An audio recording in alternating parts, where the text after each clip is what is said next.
मणी कालही स्वानंदीला सत्य सांगण्यासाठी आतुर झाला होता, तेव्हा आता काय होणार?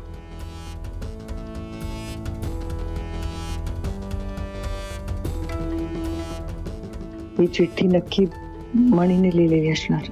जर स्वानंदीला त्यांनी सत्य सांगितलं असेल तर सगळाच गोंधळ होईल. पण हिच्याकडून ही चिठ्ठी काढून घेता येणार नाही. काय करू?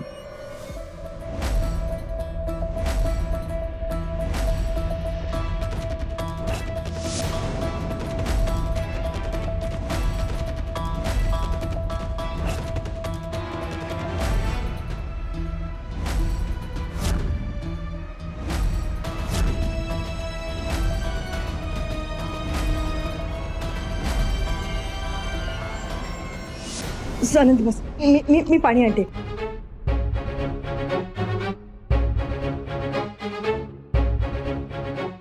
हे घे थोडंसं पाणी पी.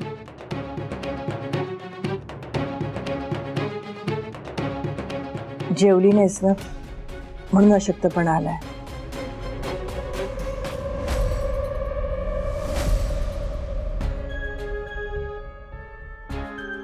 चल थोडंसं खाऊन घे.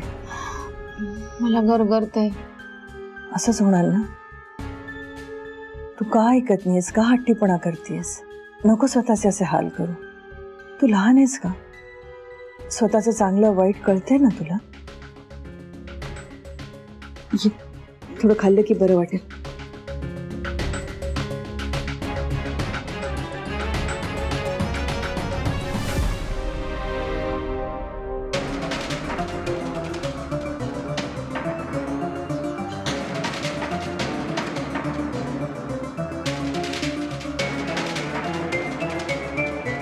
काय शोधतोय? हे अक्षर तुझं आहे ना?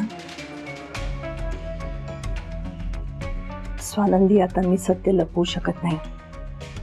तुमच्यापासून मी एक गोष्ट लपवली आहे. ते लपवलं हे तुमच्या हितासाठी आहे असं वाटून. ते तुमच्या आणि आपल्या बाळाच्या हितासाठी आहे. पण ही माझी सगळ्यात मोठी चूक होती. आता लक्षात येते. म्हणून आज मी ही चूक सुधारतोय. तुम्हाला सगळं सत्य सांगून. स्वानंदी, तुम्ही आयुष्यात खूप त्रास भोगलाय आणि आजही भोगत आहात. त्याला जबाबदार एकच माणूस आहे, सुजित. आणि तोच तुमचा गुन्हेगार आहे. त्यानेच तुमच्यावर अत्याचार केला. सुजितने आमच्याकडनं एका एग्रीमेंटवर सही करून घेतली आहे. त्यात मी माझा आणि आईचा हक्क कधीच मागणार नाही असं आहे. या घरात मान खाली घालून राहा असंही लिहिलेलं आहे. आणि मी हे एग्रीमेंट तोडलं तर बाळाला तो प्लेटलेट्स देणार नाही. त्यामुळे तुमची बाजू मी प्रत्येक वेळी घेऊ शकत नाही.